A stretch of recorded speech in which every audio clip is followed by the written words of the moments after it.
안녕하세요. 저번 시간에 이어서 이번 시간에 경제순환모형과 관련된 이야기를 계속 하도록 하겠습니다. 이 경제순환모형과 관련해서 국민소득 개정과 관련된 이야기를 할 수 있죠.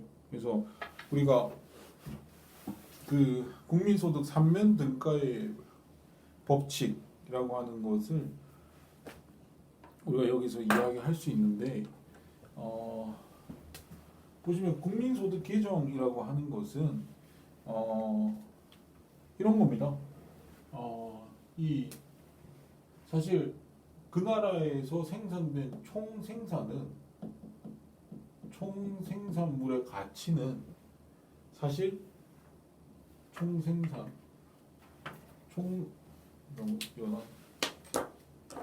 총생산물은 만약에 이 생산된 생산물이 다 팔렸다라고 했을 경우에는 총 지출하고 같을 거 아닙니까? 그리고 그 총 지출이 이루어져 가지고 결국 이 생산된 생산물의 가치가 실현이 됐다라고 한다면, 그러니까 어떤 생산물을 생산해서 1,000원짜리 생산물을 생산해서 그게 팔렸다. 그러면은 1,000원어치의 생산물이 생산이 됐고, 그리고 그 1,000원을 누군가가 사줬으면 그 총지출 1,000원이 이루어진 거 아닙니까? 팔렸다면. 그리고 그 1,000원은 그걸 판 사람이 소득으로서 가져가겠죠. 그래서 그게 총소득이 되는 겁니다. 그리고 이 생산은 지출이고 곧 소득이란 말인데, 국민경제 전체적으로 그걸 확대를 해서 뭔가 생산물이 우리 몇 조 단위죠? 1,000조 단위죠. 한 우리나라 GDP 지금 국민소득 자체가 한 1,000조, 2,000조가 가까이 되니까 한 2,000조가 팔렸다. 2,000조만큼의 생산물이 생산이 되고 그게 다 팔렸다. 그러면은 총 생산물이 1,000조, 2,000조 정도 나왔고, 그 다음에 2,000조가 총지출 누군가 사줘서 총지출이 이루어졌고, 그러면 그 2,000조가 팔린 게 그 가치가 실현이 되면 그 가치는 누구에게든 어떤 소득으로서 분배가 될 거 아니에요. 그게 이재용한테 분배가 되든 나한테 분배가 되든 여러분한테 분배가 되든, 그래서 그거를 분배가 된 걸 전부 또 합하면 그 총생산물이 실현된 것만큼 총소득이 생기는 거 아닙니까? 그러니까 소득이라고 하는 것은 우리가 그 국민소득이라고 하는데, 그 한 나라 전체에서 실현된 소득이라고 하는 걸 우리가 총소득이라고 한다면, 그걸 국민소득이라고 그러죠. 한다면은 그것은 얼마나 우리가 많이 생산을 했느냐, 우리 국내에서 1년 동안 얼마나 많이 생산을 했느냐, 그 생산물의 가치가 바로 소득이라는 거죠. 우리가 국민소득 자체가 높아지려면 생산을 많이 해야 됩니다. 그래서 우리가 생산을 많이 해야 되는 것의 이유입니다. 그래서 총생산, 이 총이란 말은 한 나라 전체의 총합계라는 의미예요. 그래서 총생산, 총지출, 총소득으로 국민소득을 세 가지 측면으로 우리가 분석할 수 있어요. 그래서 이 세 가지 측면의 국민소득을 이 같아졌잖아요. 지금 같아진 것을 국민소득 3면 등가의 법칙이다 라고 보통 이야기를 하죠. 국민소득이 있는데 그것이 세 가지 측면이 있다는 거예요. 생산 측면, 지출 측면, 소득 측면이 있다 이거예요. 물론 이 소득 측면은 분배 측면이라고 부르지만, 우리가 저기 생산 국민소득, 지출 국민소득, 분배 국민소득 저렇게 나눠져 있죠. 저기 써져 있잖아요. 생산 국민소득, 지출 국민소득, 분배 국민소득, 이렇게. 이게 총생산을 우리가 생산 국민소득이라고 하고, 총지출을 지출 국민소득이라고 하고, 총소득을 분배 국민소득이라고 그렇게 합니다. 그래서 국민소득이 세 가지 측면이 있는데 그게 다 등가가 된다라고 하는 법칙입니다. 이건 같아질 수 없다. 그래서 우리가 국민소득을, 그러니까 이 총소득을 우리가 계산할 때 GDP로 계산하잖아요. 그 GDP라고 하는 게 GDP라고 하는 게 이 총 생산된 것의 생산 우리나라에서 1년 동안 생산된 것의 가치의 총 합이거든요. P가 이게 프로덕트란 말이에요. 네, 프로덕트 즉 생산이란 뜻이죠. 생산물이란 뜻이죠. 그래서 그 그러니까 국민소득 3명 등가의 원리라고 했을 때 이 총생산이라고 하는 건 우리한테 있어서 생산 국민소득이고 총지출은 지출 국민소득, 총소득이라고 하는 건 분배 국민소득이다.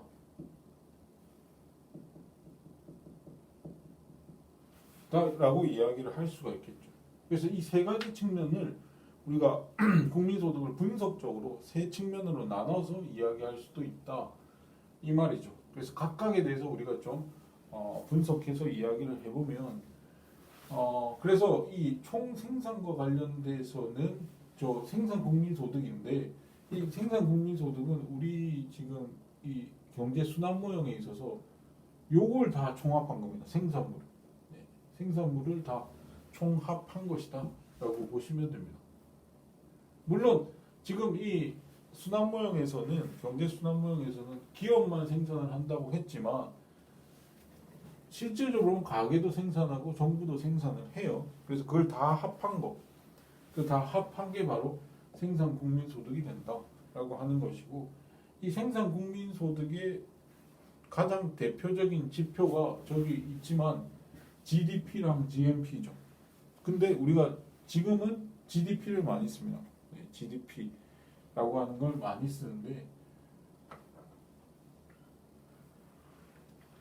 그래서 GDP가 뭔지 그리고 GNP랑은 어떤 차이가 있는지를 한번 살펴보면 국민소득 선 보통 이제 GDP랑 GNP는 GDP 개념은 영토 개념입니다. 네, 영토 개념. 그러니까 어떤 한 영토, 한 나라 안에 생산된 것을 나타내는 게 지표가 GDP입니다. 한 나라 안에서 생산된 거. 그게 GDP. 그리고 GNP는 뭐냐면 사람 개념이거든요. 사람을 기준으로, 즉 우리나라 국민이 생산한 거. 그러니까 우리나라 국민은 우리나라 국내에도 있지만 해외에 나가서도 생산을 하고 있잖아요. 그래서 국민, 즉 사람을 기준으로 한 게 GNP 개념이고, GDP 개념은 영토를 기준으로 한 것이다 라고 보시면 돼요. 한 나라 안에, 우리나라 국내에는 우리나라 사람도 있지만 외국 사람도 생산을 하잖아요. 그러니까 외국 사람이 생산한 것도 GDP 안에 포함됩니다. 근데 GNP는 우리나라 안에 외국인들이 생산한 거는 넣지 않거든요. 네, 넣지 않습니다. 그래서 GDP라고 하면 Gross Domestic Product죠. 네, 프로덕트. 그래서 이니셜만 따서 GDP라고 하고, 이거는 총이란 뜻이고, 이거는 국내란 뜻입니다. 이건 생산이란 뜻이니까 국내 총 생산 이렇게 읽습니다. 국내 총 생산이라고 읽고, GNP는 Gross Domestic이 아니라 Gross National이죠. National Product 이렇게. 그래서 GNP 이렇게 되는 겁니다. GNP 이렇게 되는 것이다. 그래서 이 National이라고 하는 건 국민이라는 뜻이거든요. 네. 그러니까 국민 총 생산 이런 뜻입니다. 그런 뜻인데, 그래서 우리가 보통 그 GNP와 GDP를 관계에 대해서 우리가 이야기를 할 때는 여기 국내가 있어요. 국내 영토가 이렇게 있고, 그리고 여기 재외국민, 그러니까 외국에 나가 있지만 외국에 거주하는 우리나라 국민, 외국에서 지금 있는 국민이죠. 재외 국민이 있고, 그 다음에 국내 안에서는 내국인, 우리나라 사람이 있고, 그 다음에 외국인이 있을 거잖아요. 우리나라 국내에.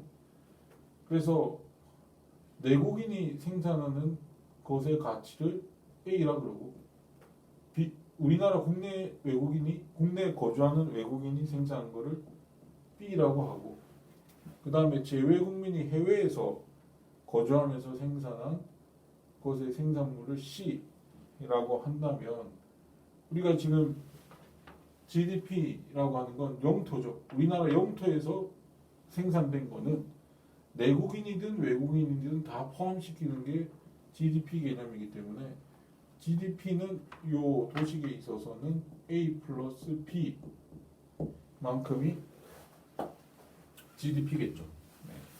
GNP라고 하는 것은 사람을 중심으로 한 거고, 우리나라 국민이 생산한 걸, 원래 예전에 이 국민 개정이 나왔을 때, 즉 케인즈가 이거에 대해서 했을 때는 처음에 국민 개념을 굉장히 중시했거든요. 그래서 원래 처음에 국민 개정이 나왔을 때 생산 국민 소득으로서 채택된 게 GNP입니다. 국민 개념을 케인즈가 중시했기 때문에 GNP가 처음에 나왔어요. GNP가 중시됐습니다. 근데 나중에는 지금은 GDP가 중심이 더 중요한 지표로 되어 있죠. 왜냐하면 지금 국제화 또는 세계화되어 있는 세상이기 때문에 외국인이든 내국인이든 가릴 필요가 없다라고 하는 겁니다. 세계화되어 있는 세상에서는 국민과 외국인을 나누는 것보다 그냥 우리나라 국내에서 외국인들이 활동하는 것도 그대로 두자라고 하는 측면이 있기 때문에 이 B라고 하는 부분을 지표 안에 넣게 되는 겁니다. 외국인을. 그런데 GNP라고 하는 것은 우리 국내 국민들만 카운트하자라고 하는 것이기 때문에 우리 국내에 있는 사람이 생산한 A와 우리나라 국민이지만 해외에 거주하는 C 이 두 개만을 하는 거죠. A 플러스 C입니다. 그래서 보통 GNP와 GDP의 관계를 이렇게 GNP는 GDP 플러스 해외 순수치 요소소득 이렇게 우리가 보통 쓰거든요. 뭐 이거 여러분들이 만약 거시경제학을 공부하셨다면 이걸 외우고 있으신 분도 있겠죠. 해외 순수치 요소 또는 외국 순수치 요소소득 이렇게도 불러요. 해외 순수치 요소소득, 외국 순수치 요소소득. 해외 순수치 요소소득은 여기에 보면 우리나라가 해외에서 수치한 소득입니다. 네, 우리나라 사람이 해외에서 수치한 소득이에요. 그게 어디 있어요? C죠. C만큼 우리가 수치를 했어요. 근데 또 우리나라 안에서 외국인이 수치해서 나간 게 있잖아요. 수치해서 들어온 게 있고 수치해서 나간 게 있잖아요. 나간 거는 빼주는 거예요. 그래서 우리 도식에서 해외 순수치 요소 소득은 C-B가 되는 거죠. C, 우리나라 사람이 해외에 거주하면서 수치해온 우리나라에 끌고 들어온 소득, 그게 C고, 거기에서 우리나라 외국인들이 수치해서 빼나간 돈, 그걸 B라고 한다면 C-B가 해외 순수치 요소 소득이 되겠죠. 그게 GDP와 GNP 간의 산식입니다. 그래서 원래 GDP가 뭐였죠? A 플러스 B였으니까 이거 하면은 이거 없어지고 결국 A 플러스 C가 되죠. 예, A 플러스 C 같잖아요. 그러니까 이런 산식이 성립을 한다는 거예요. 이런 산식이 성립을 한다라고 보시면 됩니다. 요게 이제 GNP와 GDP 간의 관계다라고 여러분들이 생각을 하시면 돼요. 그래서 GDP는 국내에서 생산된 것을 의미하고 GNP는 국민이 생산한 것을 의미한다라고 하는 것이고, 그 다음에 GDP든 GNP든 일정 기간 동안 카운팅된 겁니다. 일정 기간 동안 그러니까 보통 경제학에서는 양 개념을 두 개로 나눠요. 그 유량 개념이랑 저량 개념 이렇게 나누는데 유량 개념이라고 하는 건 기간이 전제되어 있습니다. 그 양적 개념이 개념 필수적으로 기간이 전제되어 있지 않으면 의미가 없는 양들이 있잖아요. 그거를 이제 유량이라고 부르고 저량은 시점이 전제되어 있습니다. 그 양적 개념이 개념 필수상 필수적으로 시점을 전제하도록 되어져 있는 그런 양적 개념을 저량이다라고 이렇게 이야기를 하거든요. 보통 우리가 그 유량 개념으로 중요한 게 소득입니다. 네, 소득이라고 하는 건 내가 100만 원 벌어라고 하는 말이 의미가 있으려면 당장 여러분들이 100만 원 번다라고 이야기를 하는 사람의 말을 들으면 당장 생각나는 게 있잖아요. 질문할 거리가 생기냐면 그게 하루 동안 버는 거냐? 한 달 동안에 버는 거냐? 1년 동안에 버는 거냐? 이런 질문이 생기잖아요. 그러니까 그 100만 원을 번다는 것이 어떤 기간 동안 버는 거냐? 거기에 따라서 그 100만 원이라고 하는 게 고소득인지 또는 저소득인지가 판가름 나잖아요. 그래서 그 기간 개념이 존재되지 않고서는 별 의미가 없죠. 100만 원이라는 돈. 하루 만에 100만 원 든다? 고소득자죠. 1년 만에 100만 원 번다? 저소득자죠. 완전 양적 개념이 달라져 버리는 기간에 따라서 그 소득이 그런 거죠. 개념 필수적으로 소득 개념은 그 기간이라고 하는 게 따라다니게 돼 있어요. 저량 개념 대표적인 게 자산이죠. 자산 또는 재산 또는 나의 부자라고 하는 건 자산이 많다는 거예요. 부자라는 말. 가지고 있는 재산이 많다는 거죠. 그러니까 자산이라는 건 시점이 내가 오늘의 내 재산이랑 내가 오늘 사업을 잘하다가 내일 파산했어요. 근데 재산 완전 달라져. 내 가지고 있는 자산 시점만 시시각각 달라요. 내가 자산이라고 하는 건 뭐 부동산 자산도 있을 수 있고 주식 자산도 가질 수 있고 또는 현금 자산, 내가 호주머니에 가지고 있는 현금 이런 게 다 시시각각으로 변하잖아요. 네. 그런 자산은 시점의 전제되어 있다라고 하는 것입니다. 근데 이제 GDP와 GNP 개념은 이 유량 개념이에요. 네. 이 소득 개념이고 생산, 네. 일정 기간 동안 얼마나 생산했느냐. 하루 만에 생산했다. 네. 2천조 원을 하루 만에 생산했느냐. 3개월 만에 생산했느냐. 1년 만에 생산했느냐에 따라서 그 2천조의 의미가 아예 달라지잖아. 기간이 전제된 개념이다. GDP든 GNP든 이 유량 개념이다. 그래서 GDP를 보자면 GDP라고 하는 개념은 일정 기간 동안에 한 나라에서 일정 기간이 이렇게 전제되어 있다는 이건 유량 개념이라는 거죠. 그 다음에 한 나라에서라고 하는 말은 이건 아까 그 영토 개념을 중심으로 한 측정한 개념이다. 한 나라에서 생산된 생산 국민소득이죠. 생산된 생산 그래서 생산 국민 GDP가 생산된 최종 생산물의 생산된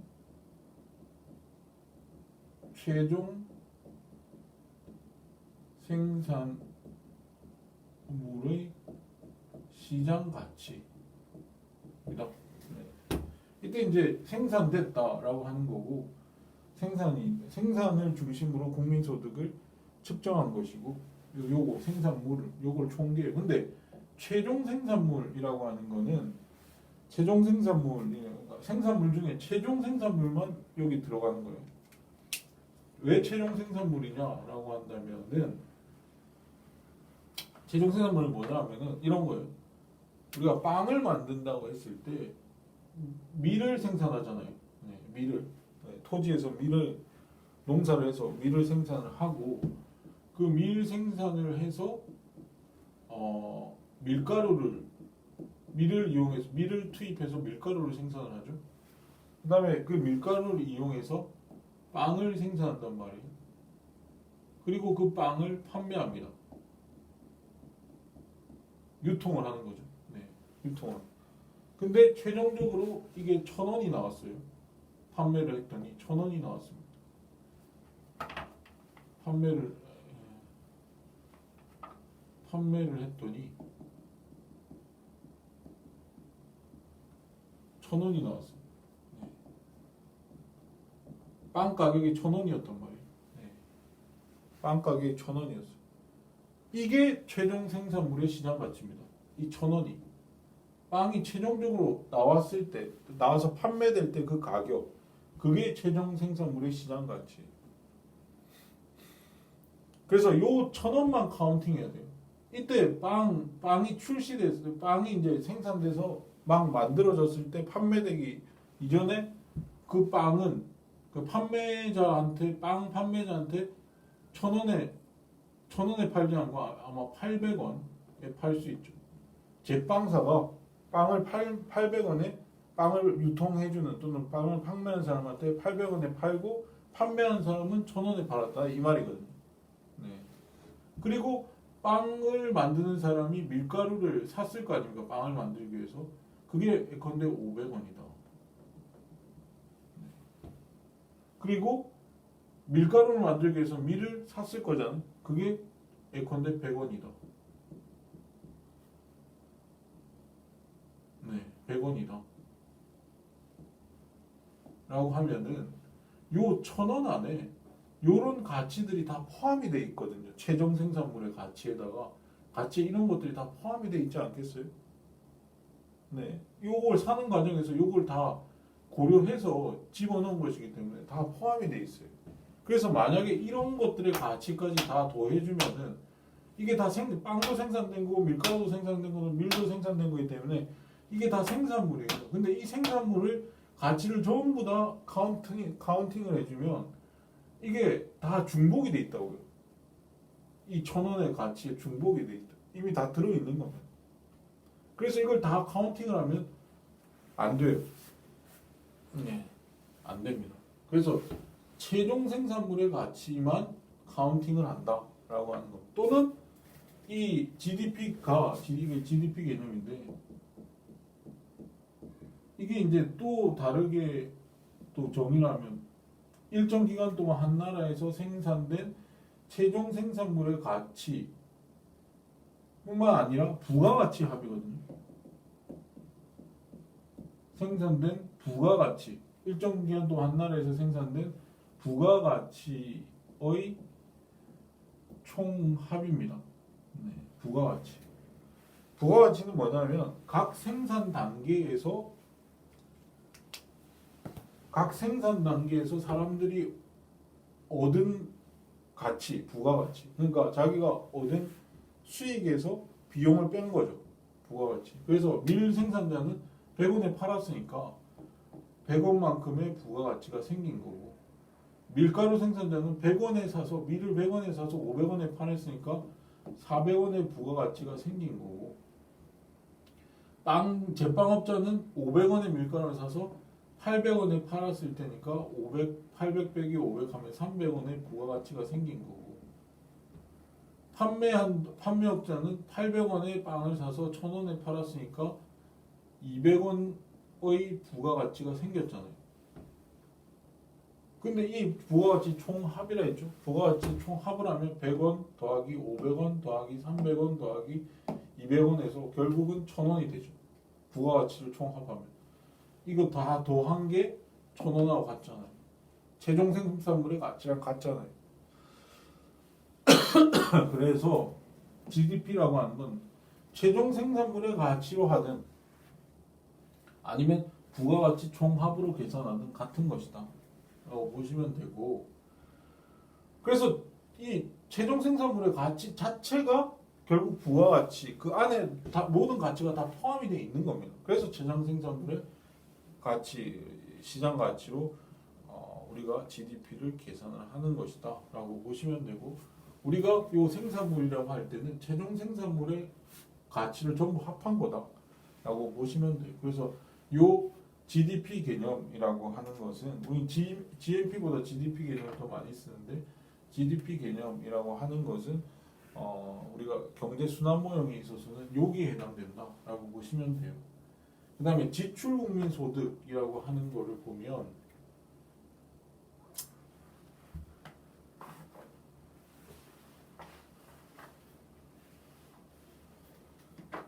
지출 국민 소득이라고 하는 걸 한번 보면 이 지출 국민 소득이라고 하는 건 일단 지금 방금 이야기했듯이 생산물이 생산이 돼서 생산물 시장에 갔잖아요. 근데 그거를 누군가 구입을 할 거라 이 말입니다. 근데 가게는 아까 우리가 그랬지만 가게는 소비 지출을 했죠. 그 생산물 구입을 하기로 소비로서 생산, 소비재로 소비재를 이제 구입을 했죠. 구입을 하고 정부는 정부 지출분만큼 구입을 했고 기업은 투자 지출만큼 구입을 했죠. 그러니까 지금 화살표가 향한 게 이게 다 지출 명목으로 화살표가 간 거란 말이에요. 그래서 이 생산된 것이 소비 지출 플러스 투자 지출 플러스 정부 지출 요 다 합하면 구입한 걸 다 합하면 결국 요 생산물이 다 팔린 거 아닙니까? 그래서 GDP가 생산된 게 다 팔렸다면 GDP는 결국 지출 국민 소득 저기 소비 가게는 소비 지출을 통해서 지출됐고 그 다음에 기업은 투자 지출을 통해서 구입을 했고 그 다음에 정부는 정부 지출을 했죠. 정부 지출을 통해서 생산물을 구입을 했을 겁니다. 근데 여기서 해외도 지금 포함이 돼 있단 말이에요.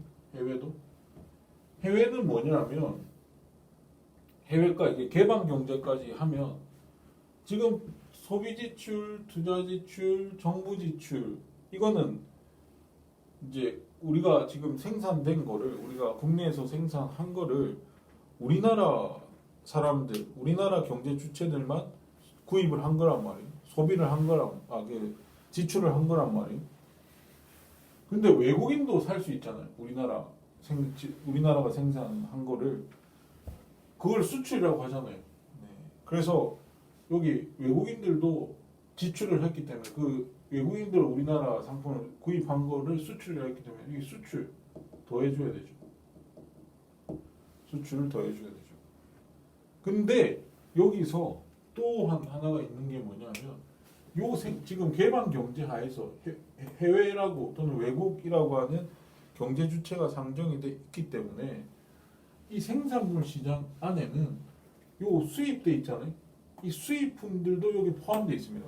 근데 이 수입품들은 우리나라에서 생산된 게 아니 국내에서 생산된 게 아니라 외국에서 생산된 게 들어온 거잖아요. 그래서 생산물 시장에 지금 우리 국내에서만 생산된 게 아니라 외국에서 생산된 것도 여기 들어와 있는 거예요. 그래서 우리가 여기 소비 지출, 투자 지출, 정부 지출을 했지만 이 소비 지출을 할 때에도 우리나라 국내에서 생산된 소비재를 구입했을 뿐만 아니라 이 소비 지출 안에는 해외에서 수입된 것도 소비 지출로서 포함되어 있다고요. 투자도 마찬가지고 투자 지출도 우리나라에서 생산된 자본재만 구입한 것이 아니라 외국에서 생산된 자본재도 자본재 구입도 여기 포함되어 있어요. 이 명목에. 정부 지출도 외국에서 생산된 소비재들이 여기 정부가 구입을 한 거라고. 그래서 그 수입분만을 빼줘야 되겠죠. GDP는 우리나라 국내에서 생산된 것만 카운팅하니까 빼기 해주기로 수입된 거는 빼줘야 된다. 여기에 다 수입품을 소비하고 투자하고 정부 지출했거든요. 그걸 빼줘야 됩니다. 그래서 이것이 바로 이게 이제 지출 국민 소득이에요. 이게 지출 국민 소득이다. 이거를 우리가 수출 빼기 수입을 이걸 순수출이라고 해요. 네, 순수출이라고 이야기를 한다라고 보시면 됩니다. 그래서 지출국민소득은 지금 요 그대로죠. 소비지출 플러스 투자지출 플러스 정부지출 플러스 순수출이다 라고 하는 거죠. 그래서 이 두 번째 지출국민소득은 소비지출, 정부지출, 투자지출, 그 다음에 수출도 들어가고 이거 2죠. 2 그렇다. 네, 요거와 관련돼 있는 것이다 라고 보시면 됩니다. 그러면 이게 지출국민소득까지 우리가 이야기를 했고, 그러면은 이게 다 이야기가 된 거죠. 네. 그리고 이제 분배국민소득이라고 하는 것은 우리가 분배국민소득은 요겁니다. 요소소득을 의미하거든요. 네, 요겁니다. 아까 그 생산국민소득은 요 1에 해당되는 게 생산물과 관련된 거고요. 그 다음에 지출국민소득은 제가 2로 표시한 거, 소비 더하기 투자 더하기 정부지출 더하기 수출에서 수입된 거, 요거랑 관련된 거고요. 3, 그러니까 분배국민소득은 이 요소소득과 관련된 이야기입니다. 요소소득. 네. 근데 이 소득이라고 하는 건, 요소소득이라고 하는 건 생산 요소를 제공한 대가가 바로 소득이거든요. 요소소득이다라고 보시면 됩니다. 그리고 어떤 생산 요소를 제공했냐에 따라서 노동이라고 하는 생산 요소를 제공했으면 임금, 자본이라고 하는 생산 요소를 제공한 대가로 받은 건 이자, 토지라고 하는 생산 요소를 제공하고 받은 대가는 지대, 경영 제4의 생산 요소라고 할 수 있는데, 이 경영을 해서 얻게 되는 소득을 이윤이다라고 우리가 명령을 할 수 있다는 거죠. 근데 우리가 분배국민소득과 관련해서는 이렇게 여러 가지 복잡한 지표들이 많습니다. 네. 보통 이제 우리가 신문지상에서는 GNI라고 하는 지표를 보통 쓰는데, GNI는 뭐냐면 이게 뭐 Gross National Income이죠. 인컴의 I는 인컴입니다. 인컴. 네, 인컴. 네, 소득이라는 뜻이죠. GNI인데 GNI는 사실 이거 양적으로만 보면 GNP랑 같습니다. 네, 양적으로만 보면 GNP랑 같은데 이게 명목 GDP랑은 같아요. 명목 GDP, 명목 GNI는 같습니다. 네, 같은데 실질 GNI는 다르거든요. 실질 GNI는 실질 GNP 플러스 교역 조건 변화로 인한 실질 무역 손익이다 라고 이렇게 식을 써요. 네. 쓰는데 이건 무슨 말이냐면 이게 실질치가 중요합니다. 네, 실질치가 사실 중요한데 GNI 개념에 있어서 실질 GNI는 뭐냐면, 예컨대 A라고 하는 나라가 있고 B라고 하는 나라가 있는데, A라고 하는 나라는 축구공을 생산하고 B라는 나라는 농구공을 생산하는 국가다라고 한번 가정을 해보죠. 가정을 했을 때 2015년도에 예컨대 이 축구공이 1,000원이었다고 합시다. 1,000원이었고 농구공은 2015년도에 500원이었다고 해보죠. 500원.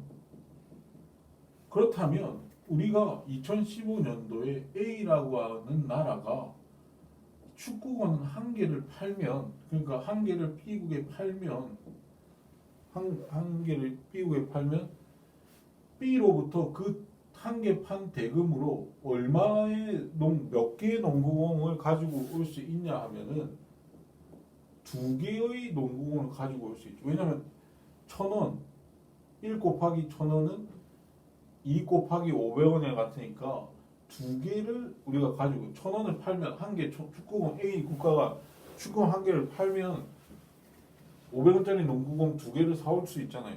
판 대금으로. 그래서 이게 두 개가 올 수 있는 겁니다. 두 개가. 근데 2016년도에 A 축구공은 그대로 1,000원인데 이 교역 조건이라고 하는 건 상대 가격을 의미하거든요. 상대 가격. 교역 조건이라고 하는 건 그 A 국가, B 국가 간의 상대 가격을 의미해요. 그 상대 가격이 변하면 예컨대 A 나라의 축구공은 1,000원인데 B 나라의 축구공 1,000원은 그대로예요. 근데 B 나라의 축구공은 500원이었는데 2015년만 하더라도 이게 1,000원으로 올랐다고 해보죠. 이러면 상대 가격인 교육 조건이 바뀌잖아요. 바뀌었어요. 그러면 예전에는 축구공 하나를 팔면 두 개를 가져왔는데 농구공 두 개를 가지고 왔었는데 이제는 얼마를 가져올 수 있죠? 1,000원으로 교육 조건이 변하다 보니까 하나만 가지고 올 수 있죠. 하나만 가져올 수 있죠. 왜냐면 1,000원 판 돈으로 1,000원만 가지고 올 수 있으니까 1,000원 하나 판 돈으로 하나만 가지고 올 수 있죠. 그러니까 실질적으로 교육 조건 변화로 인해 가지고 실질 무역 그러니까 손실이 생겼어요. 예전에는 축구공 한 개를 팔면 A 국가가 축구공 한 개를 팔면 농구공 두 개를 가지고 올 수 있었는데 이제는 축구공 하나를 가지고 왔기 때문에 상대 가격인 교육 조건 변화를 통해 가지고 실질적으로 무역 손익에 있어서 예전에 비해서 마이너스, 즉 손실이 생긴 거죠. 이게 바로 이제 그 무역 조건 변화로 인한 무역 손익이라고 하는 겁니다. 네. 예컨대 우리나라의 뭐 물건, 우리나라를 기준으로 해서 뭐 반도체 가격과 관련해서 우리나라 반도체 가격이 상대적으로 뭔가 그 국제 시장에서 가격이 싸졌다. 그러면은 이런 무역 변화로 인한 실질 무역 손익이 발생할 가능성이 많거든요. 네, 우리나라 뭐 수출품 중에 제일 큰 항목을 차지하는 게 반도체 아닙니까? 반도체 가격으로 인해서 실질 GNI의 수치가 변할 수 있는 가능성. 명목 GNI는 똑같아요. 사실 명목적으로 보면 그냥 1,000원짜리가 왔다 갔다 한 거에 불과합니다. 여기 1,000원이고 이것도 1,000원이잖아요.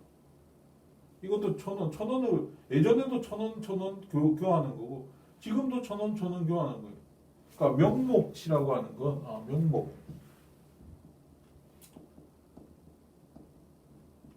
명목치랑 실질치라고 하는 게 있잖아요. 명목치라고 하는 거는 이거는 당해년도를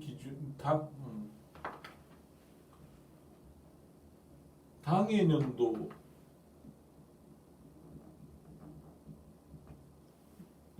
가격을 기준으로 한 게 명목 GDP고요. 실질 뭐 GDP는 무슨 지표든 간에 이거는 실질치는 기준연도 가격을 기준으로 측정한 겁니다. 그러니까 우리가 뭐 2015년과 16년을 비교할 때 사실 2015년도랑 2016년도를 비교할 때 있어서 GDP를 비교한다라고 했을 때 그 GDP라고 하는 것이 그 당해년도 15년과 16년에 가격 체계가 물가 수준이 변했잖아요. 물가 수준이 변했기 때문에 실질적으로 GDP 또는 국민소득에서 중요한 거는 개수잖아요. 우리가 얼마나 많이 만들었는가가 중요하잖아요. 예, 사과를 예전에 비해서 5개에서 2015년 5개 만드는데 이제 7개 만들었다. 이게 중요한 거잖아요. 개수가 중요한 거잖아요. 근데 물가 수준이 올라가지고 GDP, 그러니까 물가 수준 자체가 올라가지고 GDP가 상승한 거는 개수랑은 상관없잖아요. 그러니까 이 명목치라고 하는 건 당해년도 물가 수준으로 하는 것이기 때문에 물가 수준 변화로 인해서 GDP가 변할 수도 있어요. 그거를 막기 위해서 실질치라고 하는 건 뭐냐면 기준연도, 그러니까 2015년과 2016년을 비교를 한다라고 했을 때, 그 비교를 했을 때 그거는 일종의 그 2015년도를 기준으로 해서 2016년도 2015년 16년이라 하더라도 2015년도 어떤 그 거의 그 물가 수준으로 계산을 해주는 거거든요. 네. 어쨌든 이 명목이라고 하는 것을 명목치로 하면은 똑같아요. 지금 천원 똑같습니다. 천원 똑같아요. 2015년에 1,000원짜리 왔다 갔다 한 거에 불과하죠. 명목치라고 한다면. 근데 실질치로 하면은 지금 개수가 변한 거잖아요. 네, 개수가 한 개에서 지금 한 개에서 두 개. A국 입장에서는 두 개에서 한 개로 뭔가 실질적으로는 교육 조건 변화로 인해서 뭔가 손실이 예전에 비해서 손실이 발생한 거죠. 그거를 고려해 준 게 실질 GNI다라고 보시면 됩니다. 그래서 실질 GNI랑 원래 명목치 GNI랑 GNP는 같은 건데 명목치로는 실질치는 다르다라고 보시면 돼요. 자, 그게 이제 GNI랑 GDP, GNI랑 GNP 간의 관계에 관련된 이야기고, GNI는 소득이에요. 네, 소득인데 민간소득, 정부소득, 자본소모충당금 이렇게 돼 있습니다. 민간소득 더하기 정부소득 더하기 자본소모충당금이라고 하는 거는 감가상각을 의미합니다. 감가상각. 우리가 이제 뭐 생산을 하다 보면은 기계도 마모가 돼요. 기계나 건물 이런 게 다 내구가 있으니까 꽤 오랜 시간 동안 고정 자본으로 투입이 돼 있는데 기계도 점점 마모가 되고 그 다음에 점점 낡아지죠. 쓰다 보면 낡아지기 때문에 기름칠도 좀 하고 수리 점검 이런 것도 다 하죠. 하는데 들어가는 비용이 있을 거고, 그 다음에 기계라고 하는 것이 뭐 아무리 이게 한 뭐 30년 동안 쓸 수 있다라고 하더라도 새로운 제품이 계속 나온단 말이에요. 그렇기 때문에 30년 동안 기계가 실질적으로 기계적으로 돌아간다고 해도 30년 쓰지 않습니다. 네. 한 10년 동안 쓰면은 또 새로운 더 좋은 생산성을 가지고 있는 기계가 나오면 또 바꿔줘야겠죠. 바꿔줘야 돼요. 그래서 보통 이제 이게 감가상각 자본소모충당금이라고 하는 거 그것도 일종의 포함을 시켜 놓습니다. 네. 10년 만에 뭔가 10년 만에 그 기계를 바꾼다 그러면은 1년에 얼마씩 뭐 1억이다 그러면 1년에 뭐 1,000만 원씩 이렇게 자본소모충당금을 잡아둬야 되는 것이죠. 그래야 이제 감가상각에 대비할 수 있으니까 그런 것들이 다 포함되어 있는 겁니다. 그래서 GNI에는 민간 소득도 있고 정부 소득도 있다. 민간이라고 하는 건 기업과 가계를 의미합니다. 기업과 가계를 의미해요. 그래서 생산물을 생산을 하고 뭔가 생산물의 가치가 이제 지출을 해서 이게 생산물이 실현이 되잖아요. 가치가 실현이 되면 일단 기업에 머무를 겁니다. 그 실현된 가치가 돈이 머무를 거예요. 그리고 이미 기업이 생산을 할 때 생산 요소 소득 그 생산 요소를 구입해서 생산물을 했기 때문에 요소 소득으로서 뭔가 생산 요소를 공급한 주체들한테 대가를 줬을 거라고요. 그래서 요소 소득이 발생을 합니다. 요소 그러니까 생산물의 가치만큼 요소 소득이 발생을 하게 돼 있죠. 그래서 요 생산물 1의 가치랑 요거의 가치랑 요소 소득의 가치가 사실은 같습니다. 네. 사실은 사후적으로는 개념적으로 또는 이론적으로는 같을 수밖에 없어요. 네. 같을 수밖에 없다. 왜냐하면 생산물이 실현된 만큼 그 실현된 건 아까도 이야기했듯이 어떤 형태로든 누구한테는 갈 거 아닙니까? 누구한테는 갈 거라고. 근데 아무 허투루 주는 게 아니라 그냥 요소 소득으로서 주는 거죠. 네, 주는 겁니다. 근데 사실 요렇게 가는 게 요렇게 그러니까 요소 소득으로서 요렇게 가는 게 그러니까 GDP에서 실현된 것이 전체로 요소 소득으로 실현되진 않아요. 전체로서 실현되지 않습니다. 왜냐하면은 GDP 중에 또는 GDP 원래는 GDP와 GNI가 같아야 되는데 GNI가 같죠. 네. 소득으로서 가는 건 같은데 그 GDP 중에 이 요소 소득으로 가는 거는 그러니까 GNI 중에 GDP와 GNI가 같다면 이론적으로는 같을 수밖에 없어요. 아까 이야기했듯이 국민소득 사면 대가의 법칙에 의해서 같을 수밖에 없는데 이론적으로 그렇다는 거예요. 이론적으로 개념적으로 그런 건데 근데 이 GNI가 요소 소득으로 다 가지 않아요. 그러니까 생산 요소를 제공한 대가로 다 가지 않고 일종의 여러 가지 이제 소실됩니다. 네. 대가를 그러니까 제공하지 않더라도 뭔가 생산 요소를 제공하지 않더라도 떼가는 것들이 많아요. 네.